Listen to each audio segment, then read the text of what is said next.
Hi friends, आप सभी का स्वागत है। देखिए, आज हम आपको डीएमसीएच के बारे में कंप्लीट इन्फॉर्मेशन देने वाले हैं। चाहे वो हॉस्टल से रिगार्डिंग हो, मेस हो, कैंटीन हो, जिम हो, क्लासरूम हो, फी स्ट्रक्चर हो, सब कुछ एक एक करके बात करेंगे पॉइंट टू पॉइंट। ठीक है, मतलब एक फर्स्ट जनरेशन के माइंड में जितना भी बात हो सकता है वो सारा बात हम एक एक करके आज कर लेंगे। देखिए, वीडियो थोड़ा मूवेबल होगा, आपको उससे टेंशन नहीं लेना है। ठीक है, मैं कॉलेज से आता हूँ तो आते जाते कभी भी शूट कर लेता हूँ जब समय मिलता है हमको। तो ये बात आप एक बार बस वीडियो पूरा देखो, आपको डीएम से रिगार्डिंग आज के बाद कोई डाउट नहीं होगा। ठीक है, ये बात आप ध्यान रखेंगे।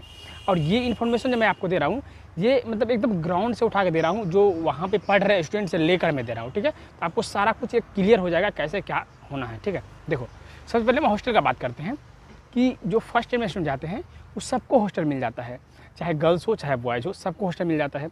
दूसरा बात कि यहाँ जो हॉस्टल मिलता है वो सिंगल रूम या डबल रूम दोनों तरह का, वो थोड़ा सा आपके लक पे भी डिपेंड करता है। जैसे कि 23 वाले बैच जो थे तो वहाँ पे 2-3 टाइप हो, जैसे आपको एक एनडीएच या फिर ईस्ट नाम का, मतलब अलग अलग नाम का हॉस्टल होता है। तो एनडीएच हॉस्टल है ना, उसमें सिंगल सीटर रूम ज़्यादा है। ठीक है, तो ऑलमोस्ट सारे बच्चों को सिंगल सीटर रूम मिल जाता है। और जो ईस्ट हॉस्टल जो 2024 में बच्चे जाएंगे उसके लिए ईस्ट हॉस्टल है। ठीक है, तो ईस्ट हॉस्टल से सीनियर मूव ऑन किए हैं तो उसमें खाली होगा तो उसमें जाएंगे। तो वहाँ पे डबल सीटर रूम और सिंगल सीटर दोनों मिक्स है, तो किसी को सिंगल किसी को डबल, किसी भी तरह से या तो मार्क्स बेसिस पे या फिर लॉटरी करके किसी तरह से मिल सकता है, लेकिन डबल सीटर मैक्सिमम मिलेगा, टेंशन नहीं लेना है। तीसरा बात कि हॉस्टल नया है या पुराना, देखो वहाँ का हॉस्टल नया तो नहीं है और पुराना भी बिल्कुल नहीं है, मतलब ठीक ठाक है, रहने लायक है, मतलब अच्छा है, मज़ा आएगा आपको हॉस्टल में। ठीक है, बिल्कुल नया नहीं है, एडवांस नहीं है, लेकिन मज़ा आएगा। हाँ, वहाँ पे हॉस्टल में कोई वाईफाई नहीं है, लेकिन आप एसी कूलर वाईफाई अपने पैसा का लगवा सकते हो। गवर्नमेंट तौर से नहीं लगा हुआ, लेकिन एसी वाईफाई कूलर आप अपने तरीके से लगा सकते हैं, कोई बिजली बिल आपको नहीं देना पड़ेगा उसके लिए। ठीक है, ये बात आप ध्यान रखिए। और सुनिए, वहाँ का जो क्लासरूम है, आप सोच रहे होंगे कि क्लासरूम कैसा है, तो देखो क्लासरूम जो है ना वो बिल्कुल नया नहीं है, बिल्कुल पुराना भी नहीं है। फर्स्ट ईयर के बच्चों के लिए, सेकेंड ईयर ऑनवर्ड बहुत नया और बहुत एडवांस क्लासरूम है, लेकिन फर्स्ट ईयर वाले बच्चों के लिए मतलब पुराना ही क्लासरूम है, लेकिन उसको थोड़ा सा मॉडिफाई किया गया, एवरेज है वो।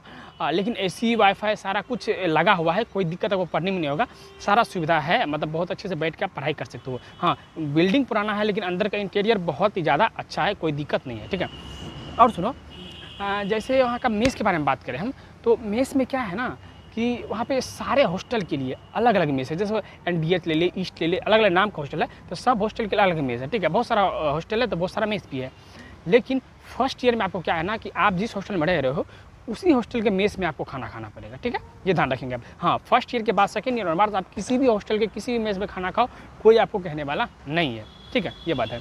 और ध्यान रखिए, मेस का बिल जो है ना, देखिए ब्रेकफास्ट, डिनर, लंच, मतलब तीनों मिलता है। तो लंच और डिनर के लिए 50-50 रुपीज़ आपको पे करना है, जब पर डे हिसाब से खाओ या फिर मंथली खाओ, जैसे भी खाओ। एंड ब्रेकफास्ट में क्या है ना, आपको करना है तो करो, नहीं करना है मत करो। 30 रुपीज़ ऑलमोस्ट प्लेट लगता है, करना है कीजिए, नहीं मन है मत कीजिए, कोई दिक्कत नहीं है, क्योंकि 8 बजे क्लास होता है तो बहुत सारे स्टूडेंट नहीं भी करते हैं। ठीक है, लंच और डिनर 50-50 रुपीज़ लगता है, और खाना ऑलमोस्ट अच्छा देता है, कोई दिक्कत नहीं है। ठीक है, खाना में कोई दिक्कत नहीं होता है, आप आराम से खा के बहुत मस्त रहोगे।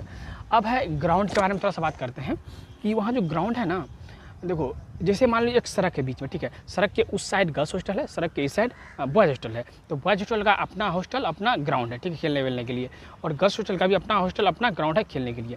और उसमें आराम से बस खेलो, कोई दिक्कत नहीं, अच्छा खासा बड़ा सा ग्राउंड है, कोई दिक्कत नहीं होता है।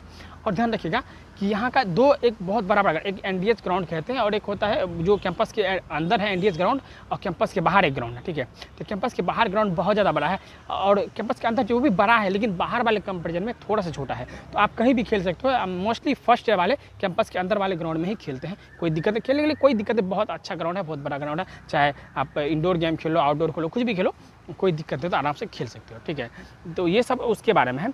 और आप सुनो कि वहाँ के बारे में कुछ और बात बताऊँ। मार्केट, जैसे आप सपोज करो कि मार्केट जो है ना, वहाँ पे आपको मतलब आसपास ही, कॉलेज के आसपास ही थोड़ा सा वॉकिंग डिस्टेंस में ही आपको मॉल मिल जाएंगे, बहुत अच्छे से स्वीट्स की दुकान, या फिर जो आपको ज़रूरत की चीज़ है ना, कपड़ा की दुकान, जो भी ज़रूरत की चीज़ है वो सारा कुछ आपको आसपास ही दिख जाएगा, कोई आपको पैनिक नहीं होना पड़ेगा। ठीक है, ऐसा नहीं है कि मार्केट बिल्कुल भी नहीं है। ठीक है, अच्छा मार्केट है, मॉल वॉल भी है, तो आप समझ रखते हो कि मार्केट भी थोड़ा बहुत है वहाँ पर। अच्छा, आप आराम से घूम फिर के खा पी सकते हो, कोई दिक्कत नहीं होगा। और ध्यान रखिए, वहाँ पे थोड़ा सा ड्रेस कोड चलता है, इमीडिएट डिसाइड करते हैं, तो ड्रेस कोड थोड़ा सा चलता है, लेकिन वो अच्छा है, फर्स्ट ईयर बच्चों के लिए बहुत ज़रूरी भी है और अच्छा भी है, होना भी चाहिए, तो ये अच्छा लगता है वहाँ पे। ठीक है, तो ये ड्रेस कोड है। मुझे लगता है कि ऑलमोस्ट सारा कुछ हम इसमें कवर कर लिए हैं। ठीक है, और यदि आपको लग रहा है कि कोई पॉइंट इस पर छूट रहा है, ठीक है, तो वो पॉइंट आप हमें कमेंट बॉक्स में कमेंट करना, हम उसका जवाब देंगे। लेकिन ध्यान रखिएगा कुछ पॉइंट ऐसे हैं जिस मामले में ये जो DMCH है, DMCH PMCH से भी ज़्यादा अच्छा है। आपको बताऊँ किस पॉइंट में, देखो क्या है DMCH में कि जब आप यहाँ पे जो PG वाले बॉस है ना, जब आप इंटर्नशिप में जाओगे या फिर 3rd ईयर 4th ईयर में जाओगे, जो प्रैक्टिकल आपका एस्पेक्ट है वो तो पहली बात बहुत अच्छा होता है DMCH में। और यहाँ का जो है जो PG वाले बॉस है वो आपको बताते हैं कि प्रैक्टिकल कैसे करना है। प्रैक्टिकली जो कोई स्किल वाला चीज़ होता है ना, वो PG वाले बॉस ज़्यादा समझाते हैं, प्रोफेसर से भी ज़्यादा अच्छे से, और ऑलमोस्ट मतलब बहुत अच्छे से आपको एकदम बड़े भाई की तरह समझाएंगे बहुत अच्छे से। वहाँ पे ये है कि PG का सीट बहुत ज़्यादा है, तो पर स्टूडेंट PG वाले बॉस का संख्या ज़्यादा है, तो मतलब सपोज करो 2-4 स्टूडेंट पे एक PG वाले बॉस है, 2 स्टूडेंट पे एक PG वाले बॉस है, 3। ऐसा PMCH में भी एक्सपोजर नहीं है कि 2-3 स्टूडेंट पे एक PG वाले बॉस आपको मिल जाए समझाने के लिए, ठीक है। तो DMCH में आपका स्किल डेवलप प्रैक्टिकली बहुत अच्छा हो जाओगे, बहुत अच्छा डॉक्टर बनोगे आप यदि DMCH लेते हो। तो PMCH से ज़्यादा PG का सीट है, और PMCH से ज़्यादा और वहाँ पे देखो PMCH में भी PG के सीट है ज़्यादा, लेकिन UG के जो MBBS वाली सीट है वो भी बहुत ज़्यादा है वहाँ पे, ठीक है, मतलब DMCH के कंपेयर में। इसीलिए वहाँ पे पर स्टूडेंट जो है PG वाले सीट कम हो जाते हैं, तो PG वाले बॉस कम हो जाते हैं वहाँ पे PMCH में। DMCH में PG वाले बॉस ज़्यादा रहते हैं पर स्टूडेंट, तो बहुत अच्छे से प्रैक्टिकली आपको समझा देंगे वो सारा चीज़, ठीक है। तो ये सब था। अब इसके बाद आप कौन से कॉलेज के बारे में क्या जानकारी लेना चाहते हैं आप हमें बताइएगा। आप चैनल सब्सक्राइब कर लीजिएगा, हम आपको बिहार के बारे में, नीट के बारे में, हर एक काउंसलिंग से रिगार्डिंग हर एक गाइडेंस एक एक करके देंगे, और चाहे वो जो भी हो। और साथ करिए प्रीफ्रेंस, मुझे सारे कॉलेज के बारे में एक एक करके सारा इन्फॉर्मेशन पता चल चुका है, ठीक है। तो मैं प्रीफ्रेंस ऑर्डर भी बहुत अच्छे से बना सकता हूँ, और 3 साल से मैं काउंसलिंग करवा रहा हूँ, तो मुझे सारा आइडिया हो चुका है क्या काउंसलिंग मिस्टेक होता नहीं होता। उस पर वीडियो बना चुके हैं आप, मेरा चैनल ऑल अपडेट बाय राजा सर्च करोगे आपको सारा कुछ पता चल जाएगा, ठीक है। और चैनल सब्सक्राइब करोगे, सारा इन्फॉर्मेशन मिलेगा आपको। मैं व्हाट्सएप नंबर भी अभी दे दूँगा इस वीडियो में। यदि आपको कोई ऐसा लगे कि आपको कोई पर्सनल गाइडेंस चाहिए मेरे से, आप मेरे से फ़ोन पे बात करना चाहते हो, कॉल पे बात करना चाहते हो, किसी तरह से गाइडेंस से, आप मेरे से फ़ोन पे बात कर सकते हो, कॉल पे भी बात कर सकते हो। अभी हम व्हाट्सएप नंबर अपना दे देंगे आपको पता चल जाएगा, ठीक है। आप ये देख लीजिए और चैनल को लाइक कर दीजिए, सब्सक्राइब कर लीजिए, आपको सारा इन्फॉर्मेशन मिलता रहेगा। अभी देखिए आपको मैं स्क्रीन पर दिखा देते हैं अपना पर्सनल गाइडेंस कैसे आप मेरे से ले सकते हो।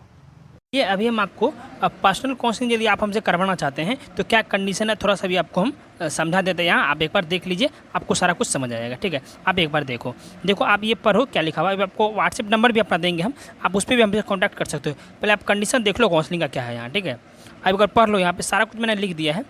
और यहाँ पे इससे अब बहुत फ़ायदा, क्योंकि मैं 3 साल से काउंसलिंग करवा रहा हूँ ना, तो सारा कुछ मुझे आइडिया हो चुका है, ठीक है। प्रेफरेंस ऑर्डर कैसे बनाना है, किस मतलब प्रेफरेंस ऑर्डर में क्या क्या चीज़ देखना चाहिए, नहीं सारा कुछ A to Z इन्फॉर्मेशन आपको हम देंगे, ठीक है। आप एक बार इससे देख लो, पढ़ लो, और इतना अफोर्डेबल है ये, आपको बहुत मतलब मज़ा आ जाएगा, ठीक है। आप देखो एक बार, ठीक है।